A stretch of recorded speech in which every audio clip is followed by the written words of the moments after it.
তো যদি ফর্মুলাগুলা রিভিউ নিলে আমরা দেখতে পাবো যে আমরা কি কি পড়ছিলাম। আমরা লাইন টু গ্রাউন্ড ফল্টের ইকুয়েশন পড়ছিলাম, লাইন টু লাইন ফল্টের ইকুয়েশন পড়ছিলাম, and double line to ground ফল্টের ইকুয়েশন পড়ছিলাম। আজকে আমরা এই ইকুয়েশন রিলেটেড কিছু ম্যাথমেটিক্যাল প্রবলেম আছে দেখবো, দেখলে আমাদের চ্যাপ্টারটা শেষ। শেষ বলতে আর কোনো অন্য টাইপের ম্যাথ জেনারেলি আসে না, এবং এরকম প্রবলেম নাই বললেই চলে। তো প্রথম ম্যাথটা যদি আমরা দেখি, এটা হচ্ছে বিকে মেহতার এক্সারসাইজ। বিকে মেহতার এক্সারসাইজ 18.16। এখানে কি বলা আছে? এখানে বলা হয়েছে যে a 3-phase 11 kilovolt 25 ampere generator with x0 is equal to x0 is equal to 0.05 per unit, x1 is equal to 0.2 per unit, and x2 is equal to 0.2 per unit is grounded through a reactance of 0.3 ohm. Calculate the fault current for single line to ground fault. তাহলে এই ম্যাথের ক্ষেত্রে আমার ratings গুলা বলা আছে, rating গুলা বলে দেওয়া, জিরো সিকোয়েন্স ইম্পিডেন্স বলে দেওয়া, পজিটিভ সিকোয়েন্স ইম্পিডেন্স বলে দেওয়া, নেগেটিভ সিকোয়েন্স ইম্পিডেন্স বলে দেওয়া, প্রত্যেকটা পার ইউনিটে দেওয়া। কিন্তু আমার যেই রিঅ্যাক্টেন্স দিয়ে গ্রাউন্ড করা হয়েছে সেটা কিন্তু পার ইউনিটে বলা না, সেটা ডিরেক্ট ওহম ইউনিটে বলা। এখন আমাকে বলছে calculate the fault current for a single line to ground fault, তাহলে এলজি ফল্ট। সো এখানে আমাদের প্রথম টাস্ক, আমরা একটা কাজ করছি, কাজ হচ্ছে আই বেজের ফর্মুলাটা ব্যবহার। কেন আই বেজের ফর্মুলা ব্যবহার করছি? আমার উত্তরে যে ফল্ট কারেন্ট চাইছে সেটা কিন্তু পার ইউনিটে চায়নি, সেটা চাইছে হচ্ছে অ্যাকচুয়াল যে ফল্ট কারেন্ট। তাহলে আমি আগে থেকে আই বেসটা বের করে রাখি, যাতে আমি টোটাল ক্যালকুলেশনটা পার ইউনিটে করলে আমার পার ইউনিটে যে ফল্ট কারেন্টটা বের হবে সেটাকে যাতে আমি অ্যাকচুয়াল কারেন্টে কনভার্ট করে দিতে পারি। তাহলে I base is equal to আমরা জানি B A base divided by √3 multiplied by B base.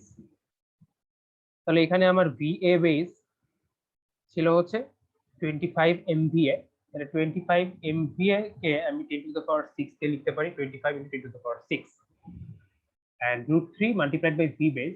আমার ভি যেটা দেয়া আছে সেটা হচ্ছে 11 kV, তাহলে 11 kV কে আমি একেবারে ডাইরেক্ট ভোল্টেজে কনভার্ট করার জন্য 11 × 10 টু দ্য পাওয়ার 3। তাহলে এখান থেকে ক্যালকুলেট করে যেটা আসে সেটা হচ্ছে আমার বেস কারেন্ট। বেস কারেন্ট বের করে রাখলাম, এটার আমার ইউজ হবে সবার লাস্টে, চাইলে এটা লাস্টেও বের করতে পারতাম, কোনো সমস্যা নেই। এখন হচ্ছে যে এখানে আমাদের যেই ইম্পিডেন্স দিয়ে গ্রাউন্ড করা হয়েছে সেই ইম্পিডেন্সটা কিন্তু পার ইউনিট নেই, সেই ইম্পিডেন্সটা অ্যাকচুয়াল ভ্যালুতে আছে। তাহলে সবগুলা ইম্পিডেন্স যেহেতু পার ইউনিটে আছে, তাহলে এটাকেও আমরা পার ইউনিটে কনভার্ট করে ফেলি। তাহলে এখানে আমরা জানি Z base is equal to kV base square divided by MVA base. তাহলে ডিরেক্ট আমার কেভি দেওয়া ছিল 11 আর ডিরেক্ট এমভিএ দেওয়া ছিল 25, তাহলে ডিরেক্ট আমি ইউজ করে 11 স্কয়ার ডিভাইডেড বাই 25 দিয়ে আমি জেড বেস বের করে ফেলতে পারি। এখন প্রশ্ন হতে পারে এখানে আমি ভাঙালাম, এখানে কেন ভাঙালাম না? উত্তরটা হচ্ছে যে আমরা ডিরেক্ট জেড বেসের ফর্মুলা শিখছি, যদি আমার কেভি এবং এমভিএ তে থাকে এটার জন্য ডিরেক্ট ফর্মুলা হচ্ছে এটা। আর এখানে আমার আই বেসের ফর্মুলাটা এমভিএ বা কেভি ওইটা ব্যালেন্স করা না, সো দ্যাটস ওয়াই আমাদেরকে বাধ্য হয়ে এদের গুণক দিয়ে ভাঙাতে হয়েছে। সো আমার যখন জেড বেস বের হয়ে গেল, জেড বেস বের হয়ে যাওয়ার পরে আমি কি করলাম, এক্সএন। এক্সএন কেন বলা হলো? যেই রিঅ্যাকট্যান্সটা দিয়ে গ্রাউন্ড করা হয় ওটাকে জেনারেলি এক্সএন বা এক্সএফ অনেক জায়গায় লেখা থাকে আর কি। সো এখানে এক্সএন লিখছি, তাই XN per unit is equal to XN actual divided by XN base. তাহলে এক্সএন অ্যাকচুয়াল আমার দেয়া আছে 0.3, তাহলে ওটাকে আমি বেস ভোল্টেজ দিয়ে ভাগ করে ফেলবো। তাহলে 0.3 ডিভাইড বাই 4.85, এটার ভ্যালু হচ্ছে 0.062 পার ইউনিট। তাহলে হইলো কি যে আমার যেই রিঅ্যাকট্যান্সটাকে গ্রাউন্ড করা ছিল সেটা পার ইউনিট ভ্যালুটা আমি পেয়ে গেলাম। এরপরে যেহেতু আমি পার ইউনিট সিস্টেম, তাহলে আমি ভোল্টেজ 1 পার ইউনিট ধরে ফেলবো। আর ফল্ট কারেন্টের যে ফর্মুলা, যেহেতু আমার লাইন টু গ্রাউন্ড ফল্ট হয়েছে, লাইন টু গ্রাউন্ড যেহেতু ফল্ট হয়েছে, তাহলে এখানে লাইন টু গ্রাউন্ডের ফর্মুলা আমরা অ্যাপ্লাই করব। তাহলে এই ফর্মুলায় কি ছিল, 3 multiplied by r divided by x1 plus x2 plus x0 plus 3 xz। তাহলে এখানে আমি করসপন্ডিং ভ্যালুগুলা বসাই দিব এবং ভ্যালু বসাই দেওয়ার পরে এই অ্যান্সারটা পাবো। এখন প্রবলেমটা কি, প্রবলেম হচ্ছে যে আমি অ্যান্সার পেলাম ফল্ট কারেন্টের ঠিকই, কিন্তু এটা হচ্ছে পার ইউনিটে, কিন্তু আমাকে কিন্তু পার ইউনিটে বের করতে বলে নাই, আমাকে বের করতে বলছে অ্যাকচুয়াল যে ইউনিটটা। তাহলে এটা আমি কিভাবে করতে পারি, আমরা আগেই একেবারে শুরুতে কারেন্টের বেস ভ্যালু বের করেছিলাম যে আই বেস। তাহলে আই এফ অ্যাকচুয়াল, যদি আমরা এটাকে চিন্তা করি যে ফল্ট কারেন্ট ক্যালকুলেট করব, তাহলে আমি পার ইউনিটে ফল্ট কারেন্ট আগে বের করে ফেলছি। তাহলে I F actual is equal to কি, I F per unit multiplied by I base. তাহলে আমি বেস কারেন্ট দিয়ে যদি আমি পার ইউনিট কারেন্টকে মাল্টিপ্লাই করি, তাহলে আমি পাবো কি অ্যাকচুয়াল কারেন্টটা পাবো। তাহলে মাল্টিপ্লিকেশন করার পরে, এটাকে মাল্টিপ্লিকেশন করার পরে যেই ভ্যালুটা পাওয়া যায়, আমরা যেটাকে ইগনোর করছি, কারণ আমরা জাস্ট ম্যাগনিটিউড নিয়ে চিন্তা করতেছি, অ্যামপ্লিটিউড নিয়ে চিন্তা করতেছি, অ্যারাউন্ড 6188 অ্যাম্পস এর মতো কারেন্টের অ্যামাউন্টটা আসে। এখানে মূলত অনেকের প্রবলেম ফেস থাকতে পারে যে কিভাবে আমরা রেক্টেঙ্গুলার ফরম্যাটে নিব। মানে অনেকে বলতে পারে যে কমপ্লেক্স মোডে যদি আমরা কখনো নিতে চাই, তাহলে এটা কিভাবে নিব। এটা নেওয়ার একেবারে ইজি উপায় হচ্ছে যে আপনি আগে আপনার রেজাল্টটা যেটা থাকবে, অ্যান্সার যদি এই পর্যন্ত এসে থাকে, তারপরে আপনার কাজ হচ্ছে ডিএস প্লাস ক্যালকুলেটর হয়, জাস্ট শিফট প্লাস ইএনজি এর একটা বাটন আছে, ইএনজি বাটনটা চাপার উদ্দেশ্য হচ্ছে যে আমার আইটা যাতে আসে। তাহলে ওইভাবে আর কি আমি শিফট প্লাস ইএনজি চেপে আই আনতে পারবো। আর পরবর্তীতে যাদের ইএস প্লাস ক্যালকুলেটর আছে, শিফট আর 2 চাপলে আর কমপ্লেক্স মোড চলে আসে, শিফট এন্ড 2। তখন ওইখানে 3 নাম্বার অপশনে থাকে হচ্ছে এরকম একটা জিনিস যে আর থিটা। তখন ওই তিনে আপনি চাপ দিয়ে যদি ইকুয়াল টু সাইনে চাপ দেন, তখন আপনার পুরো এই রেক্টেঙ্গুলার ফরম্যাটে যদি আপনার কোনো কমপ্লেক্স নাম্বার থাকে, সেটা আর থিটা ফরম্যাটে চলে আসে, ডিরেক্ট স্ট্রেট ফরওয়ার্ড ডিরেক্ট চলে আসে। অ্যাকচুয়ালি জিনিসটা কি, আর থিটা অ্যাকচুয়ালি কি, R is nothing but root over, আর এখানকার যদি আমি এটাকে এক্স ধরি, এটাকে ওয়াই ধরি, then root over X square plus Y square. আর আমি থিটা যদি চিন্তা করি, থিটা কিছুই না, tan inverse Y by X. তাহলে আলটিমেটলি আপনি হাতেও কিন্তু ক্যালকুলেট করতে পারেন, এমন না যে আপনার কাছে ক্যালকুলেটর নাই দেখে একেবারে হ্যান্ডিক্যাপ হয়ে বসে থাকবেন। আর থিটার ফরম্যাটে আনা কোনো ব্যাপারই না। যদি কোনো জিনিস এরকম থাকে এক্স প্লাস যে ওয়াই তে থাকে, আপনি এই ফর্মুলাগুলো অ্যাপ্লাই করে আপনি আর থিটাতে নিয়ে আসতে পারেন। আবার ধরেন আপনার কাছে আর থিটা আছে, আর থিটা আছে, আপনি এক্স প্লাস জে ওয়াই ফরম্যাটে আসতে চাচ্ছেন, তখন কি করবেন, তখন এক্স ইজ ইকুয়াল টু কি হবে, আর কস থিটা, আর Y is equal to sine theta. R sine theta. এটাই আর কি, খুব সিম্পল জিনিস। ক্যালকুলেটরে আশা করি আপনারা হিসাব জানেন, তারপর একটু বলে দিলাম।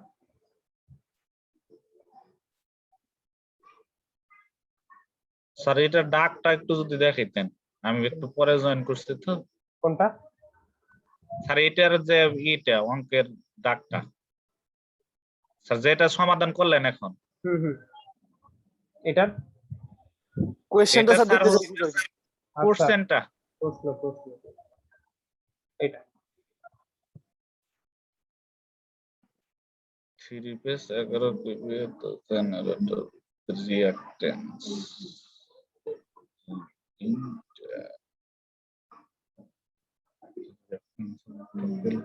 following current for single line to count. ঠিক আছে স্যার। ওকে, তো নেক্সট যে ম্যাথ, এই ম্যাথটা খুব বড় হইলেও, বড় দেখাইলেও ম্যাথটা আসলে খুব সহজ। খুবই ছোট টাইপের ম্যাথ, এবং এই ম্যাথটা ডেস্কোতে আসার একটা ম্যাথ। ডেস্কোতে 19 সালে আগের ম্যাথটা পিডিবিতে আসছিল। আচ্ছা পিডিবিতে আসতে পারে। তো যাই হোক, এখন হচ্ছে এখানে কি বলা হয়েছে আমরা একটু খেয়াল করি, এবং কোনো জায়গায় কোনো টেকনিক করা থাকলে সেটা আমরা লক্ষ্য করতে হবে। যে ম্যাথ টুতে বলা হয়েছে যে a three phase three wire system has normal voltage of 10.4 kilovolt between the lines and it is supplied by a generator having a positive, negative and zero sequence reactance of 0.6 ohm, 0.5 ohm and 0.2 ohm per phase respectively. Calculate the fault current which flows when a line to line fault occurs at the generator terminal. তাহলে এই সময় এবার আমাদের ফল্টের টাইপটা হচ্ছে line to line. এখন সবচেয়ে interesting ব্যাপার হচ্ছে লাস্ট ক্লাসে আমি যে ডায়াগ্রাম দেখাইছিলাম, লাইন টু লাইন গ্রাউন্ডের ক্ষেত্রে কখনোই আমার জিরো সিকোয়েন্স রিঅ্যাক্ট্যান্স ইউজ হয় না, কিন্তু এখানে প্রশ্নে অতিরিক্ত ডাটা হিসেবে কিন্তু আমার জিরো সিকোয়েন্স রিঅ্যাক্ট্যান্স দিয়ে দিছে, কিন্তু এটার কোনো আলটিমেটলি ইউজেস আমার নাই। তাইলে কি কি হবে, আমি এখানে যেহেতু প্রত্যেকটা মূল ভ্যালুতে দেয়া আছে, আমার এখানকার লাইন ভোল্টেজকে আমি ফেজ ভোল্টেজে কনভার্ট করব। লাইন ভোল্টেজকে ফেজ ভোল্টেজে কনভার্ট করলে অ্যারাউন্ড 6000 ভোল্টের কাছাকাছি আসে, এটা অ্যাপ্রক্সিমেট ভ্যালু বললাম আর কি। তো মূল উদ্দেশ্য হচ্ছে এখন কেন আমি পার ইউনিটে করলাম না, পার ইউনিটে চাইলে কি করতে পারবো, পার ইউনিট চাইলে এমভিএ যদিও দেয়া নাই, যদি আমার এখানে এমভিএ দিয়ে দিত পার ইউনিট চাইলেও করতে পারতাম, কিন্তু সহজ ব্যাপার হচ্ছে যদি অধিকাংশ সব ডাটাই আমার নর্মাল ভাবে দেয়া থাকে তাহলে পার ইউনিটে যাওয়ার আসলে কোনো দরকার নেই। তাহলে এখানে আমি ডিরেক্ট ইআর ক্যালকুলেট করে ফেলতে পারবো। ইআর বলতে বোঝানো হচ্ছে যে অ্যাকচুয়ালি ওই আর ওয়াই বি ফেজ, তো জাস্ট একটা ফেজ ধরে নেওয়ার। এটা অ্যাকচুয়ালি আপনি ইআর না লিখে আপনি ই লিখে ধরলেও কোনো সমস্যা আসলে নাই। তো আমরা লাইন টু লাইনের ক্ষেত্রে আমরা জানি IF is equal to √3 into E divided by Z1 plus Z2। খেয়াল করে দেখেন এখানে কিন্তু কোনো Z নট এর কাজ কারবার নাই, কিন্তু প্রশ্নে কিন্তু ঠিকই Z নট দিয়ে দিচ্ছে। তাহলে এখানে কিন্তু আপনি যদি প্লাস Z নট দেন তাহলে কিন্তু ভুল হয়ে যাবে, কারণ আপনার যদি লাস্ট ক্লাসে আঁকা সার্কিটটার দিকে আপনি খেয়াল করেন, ওই সার্কিটে কোনো জায়গায় Z নট এর অস্তিত্ব নাই যখন লাইন টু লাইন ফল্টের কথা বলবো। সো এখানে জাস্ট বাকি ব্যাপার হচ্ছে আপনার ভ্যালু বসায় দিতে হবে, ই এর ভ্যালু বসায় দেওয়া হবে, Z1 এবং Z2 এর ভ্যালু বসায় দেবে, যেটা পাওয়া যাবে সেটাই হচ্ছে সেই ফল্ট কারেন্টটা। বোঝা গেছে? খুবই ইজি জিনিস।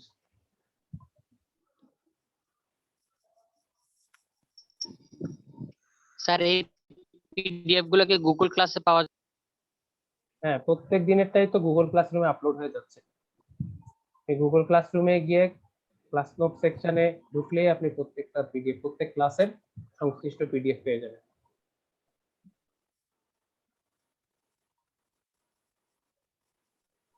আচ্ছা, এবার যেটা, এটা একটা ইন্টারেস্টিং ম্যাথ, বাট এবার একটু জটিলতা আছে এই ম্যাথটাতে।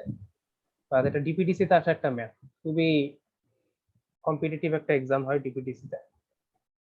সো একটু ট্রিকি প্রশ্ন করা, বাট আমাদের যেহেতু চ্যাপ্টারটা ভালো করে মোটামুটি বোঝা আছে, বুঝতে সহজ হবে।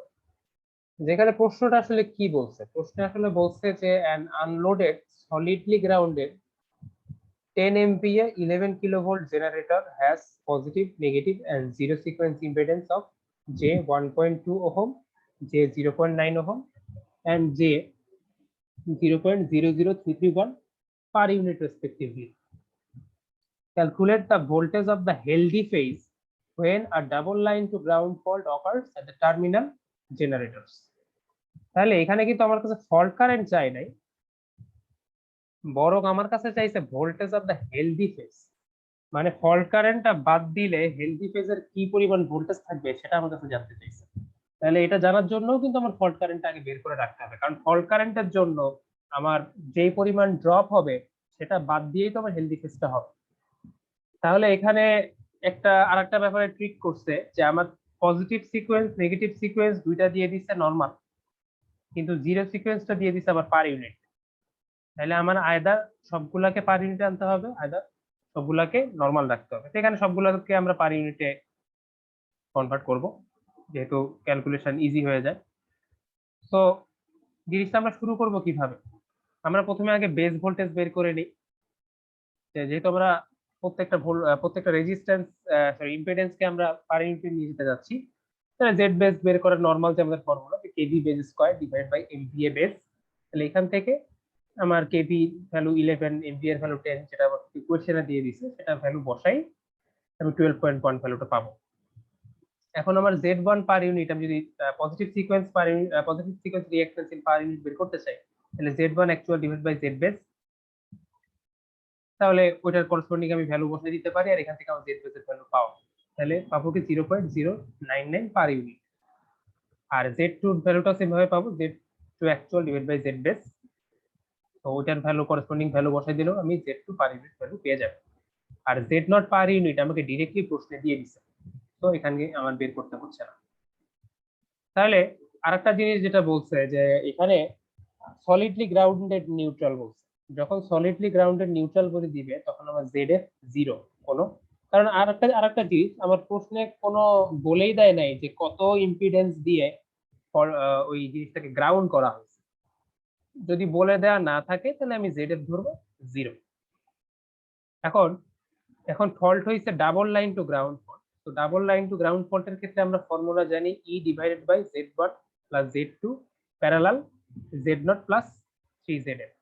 তো এখানে বোঝা যাচ্ছে যে এখানে আমার ZF এর ভ্যালু 0, তাহলে আমার ZF এখানে নাই। তাহলে শুধুমাত্র প্যারালাল হবে কি Z2 আর Z0, তাহলে Z2 আর Z0 প্যারালাল হবে। তো এখানে এটা Z1 এর ভ্যালু Z1 এর ভ্যালুর মতো থাকবে। এখন আমরা একটা শর্ট টেকনিক ইউজ করব। আমরা যখন কোনো কমপ্লেক্স নাম্বারের প্যারালাল ইম্পিডেন্স ক্যালকুলেট করি তখন জেনারেলি ক্যালকুলেটরে আমরা ইনভার্স করতে পারি না। ক্যালকুলেটর ইনভার্স করতে না পারার কারণে ক্যালকুলেশনটি কমপ্লেক্স হয়ে যায়। বাট আমরা এই ফর্মুলাটা অ্যাপ্লাই করতে পারি। যদি আমার x প্যারালাল y থাকে তখন আমি কি করতে পারি, xy divide by x plus y। তার মানে উপরে দুইটা গুণ হবে, নিচে দুইটা যোগ হবে। আবারও বলতেছি, উপরে দুইটা গুণ হবে, নিচে দুইটা যোগ হবে। তাহলে এখানে উপরে দুইটা গুণ হবে ডিভাইডেড বাই নিচে দুইটা যোগ হবে। এটা অ্যাকচুয়ালি স্যার এই ফর্মুলা স্যার যে কোনো ক্যালকুলেটরে স্যার করা যায়, এই যে স্যার করা যায় স্যার, প্যারালাল করা যায় নরমাল ক্যালকুলেটরে না, আপনি সাইন্টিফিক আর কি। হ্যাঁ, কমপ্লেক্সের ক্ষেত্রে আপনি যেভাবে আমরা জিনিসটা করি যে প্রথমে আপনার ধরেন জেড দেয়া আছে, আমরা কি করি জেডটাকে ইনভার্স করি, প্লাস করি, জি স্যার। জেডটাকে ইনভার্স করি, তারপরে টোটাল অ্যান্সারটাকে আবার ইনভার্স করি, তাই না? জি স্যার। এখন সমস্যা হয় কি, যখন কমপ্লেক্স ভ্যালু চলে আসে আপনার a প্লাস 3b এরকম করে চলে আসে, তখন ইনভার্স করে আরো ইনভার্স করতে গেলে ম্যাক্সিমাম ক্ষেত্রেই এরর আসে। সেক্ষেত্রে করাটা আর কি একটু ডিফিকাল্ট হয়ে যায়। এই কারণে ওই সমস্ত ম্যাথগুলা এটা দিয়ে করাটা আর কি ইজিয়ার। এটা তো আপনি ইজিলি ক্যালকুলেট করতে পারবেন ক্যালকুলেটর, এটা তো কোনো সমস্যাই না। জি স্যার।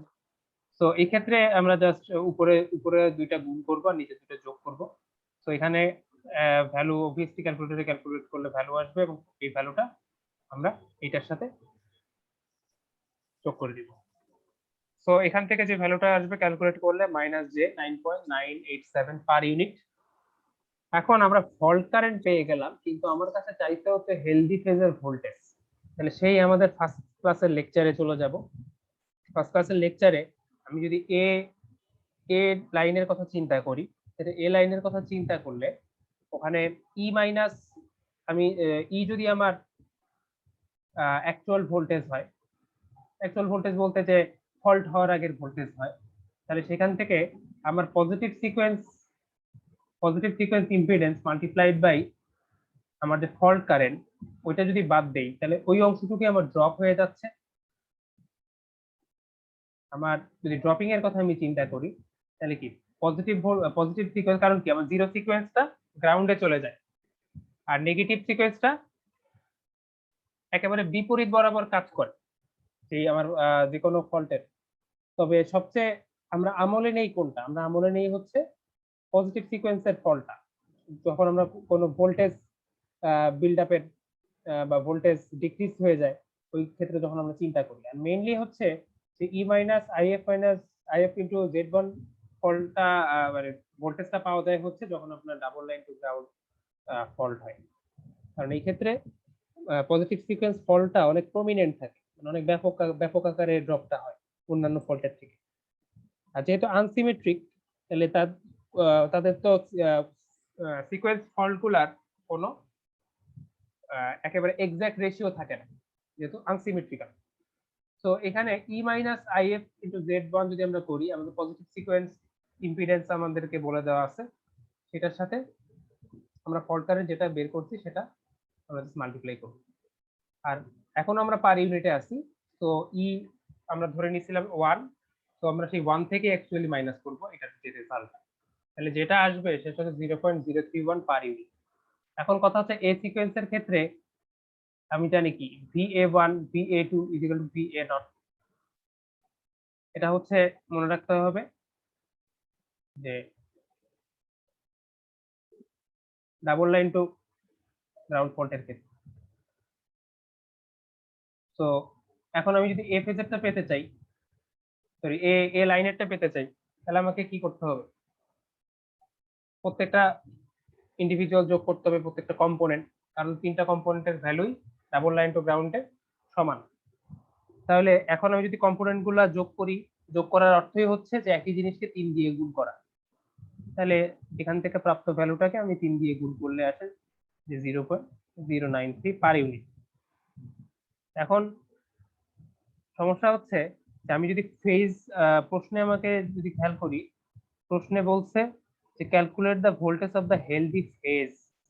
আমি যদি হেলদি ফেজ বলছে তাহলে তো আমার উপায় নেই, আমাকে ফেজই রাখতে হবে। এই কারণে A N is equal to V A divide by √3 করতে হবে। লিখে 0.093 ডিভাইড বাই √3, ওটা করলে যেটা পাবো সেটা হচ্ছে পার ইউনিটে 0.0537 পার ইউনিট পাবো। তো এখন আমরা কি পেলাম? পার ইউনিট ফেজ ভোল্টেজ পেলাম। এখন পার ইউনিট ফেজ ভোল্টেজকে আমি কিভাবে নরমাল ফেজ ভোল্টেজে কনভার্ট করব? তাহলে আমি জাস্ট বেস ভোল্টেজ, আমি জানি যে per unit multiplied by base is equal to actual. তাহলে আমি অ্যাকচুয়ালটা যদি পেতে চাই, তাহলে আমার পার ইউনিট হচ্ছে এইটা, এটাকে আমি বেস ভোল্টেজ দিয়ে মাল্টিপ্লাই করব, তাহলে যেটা পাওয়া যাবে সেটা হচ্ছে আমার অ্যাকচুয়াল ফেজ ভোল্টেজটা। থেকে বোঝা গেছে?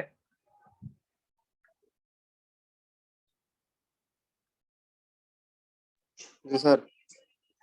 আচ্ছা,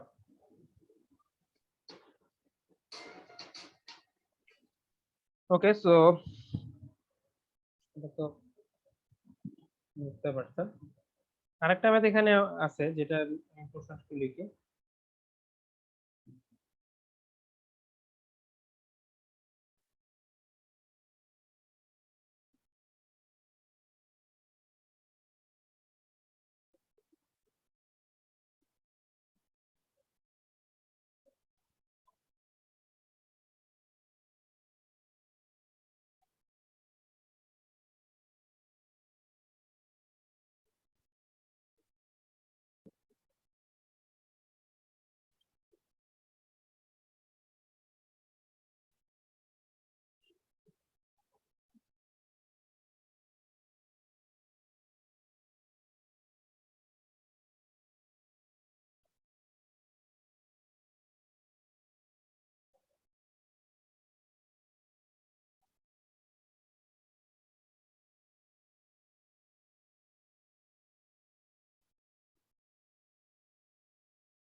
সো এই ম্যাথটাতে বেসিক্যালি কি বলা আছে যে 820 ampere 6.6 kilovolt solidly grounded Y connected generator has a positive sequence impedance of J 1.5 ohm, negative sequence impedance of J 1 ohm, and zero sequence impedance of Z 0.5 ohm. If a single phase to ground fault occurs on the phase A through an impedance of J 1 ohm, what will be the fault current? তো এই ম্যাথটা ঠিক আগের ম্যাথটার মতোই, difference হচ্ছে এবার পার ইউনিটে নাই। তাহলে ক্যালকুলেশন যাতে ভুল না হয় আমরা ম্যাথটা দেখতে পারি যে কি করতে পারি। আর পার ইউনিটে না থাকলে আমরা কিন্তু ভোল্টেজটাও 1 ইউ লিখতে পারবো না। তাহলে এখানে অ্যাকচুয়ালি কিভাবে জিনিসটা অ্যাপ্রোচ করবো, যে ফার্স্ট অফ অল আমার কি কি given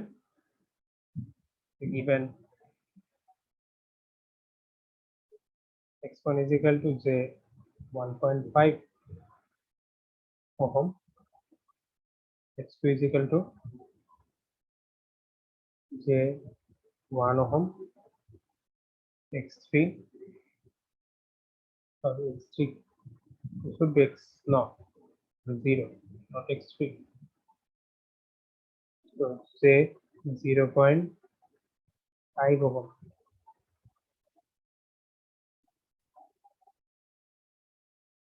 Okay, so xf, what is the xf? Xf is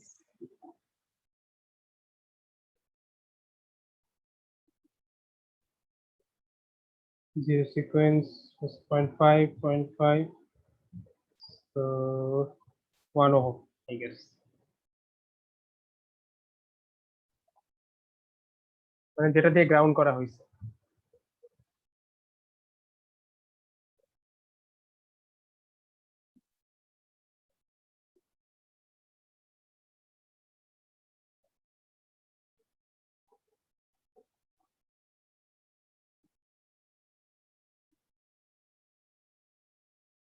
PL ছিল 6.6 kV, তাহলে সেটাকে আমি ভোল্টেজে নিলাম আর ফেজে কনভার্ট করে দিলাম। ভ্যালু আসবে অ্যাপ্রক্সিমেটলি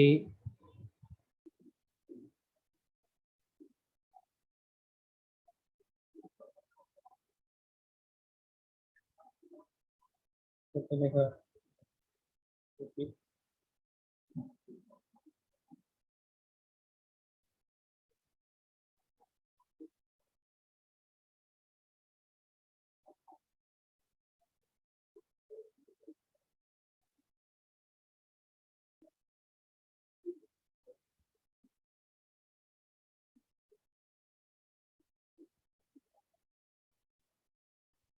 তো এখানে ফল্ট হয়েছে আমার single phase to ground LG fault. LG ফল্টের ক্ষেত্রে কি 3 EA divided by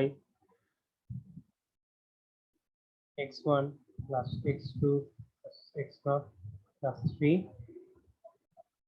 xf or xn, যেটাই বলা হোক না কেন একই জিনিস।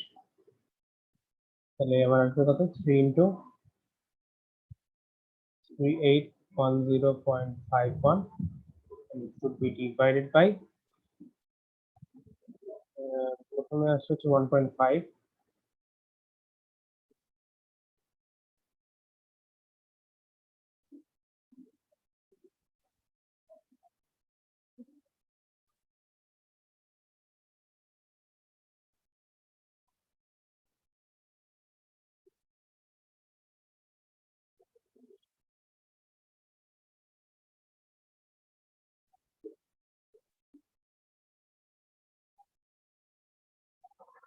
তো ভ্যালুগুলো বসাই দিলাম। এক্ষেত্রে কোনো প্যারালাল করতে হবে না।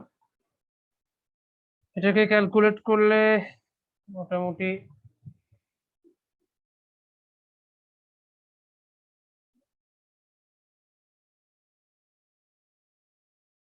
এরকম আসে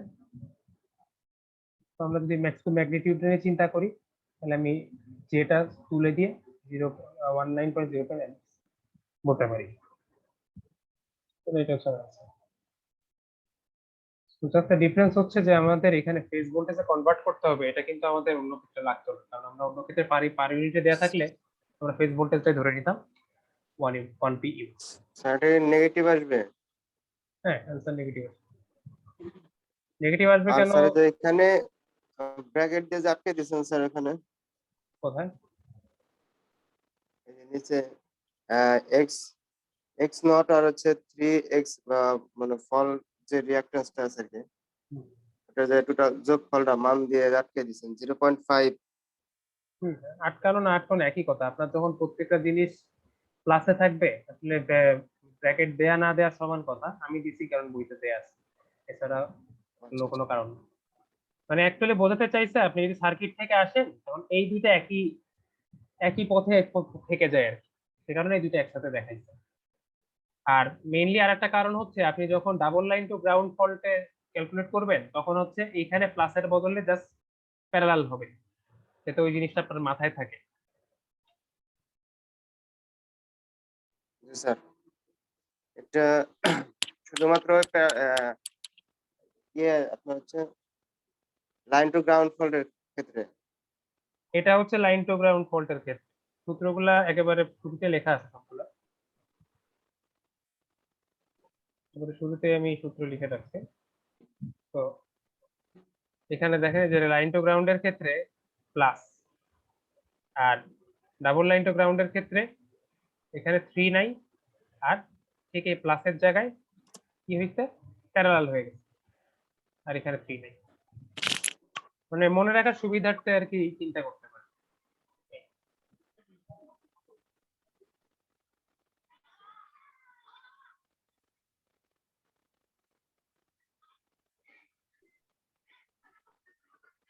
আচ্ছা, এটা বিকেম এটার এক্সাম্পল 18.16 এর মতো, জাস্ট ডিফারেন্স হচ্ছে যে এই ক্ষেত্রে পার ইউনিট ভ্যালুটা আর কি দেয়া নাই। সো মূলত আমাদের মোটামুটি টাইপের ম্যাথ গুলা করা হয়ে গেছে, যে যেইগুলো আর কি অ্যাকচুয়ালি আমাদের আনসিমেট্রিক্যাল ফল্টের জন্য লাগবে।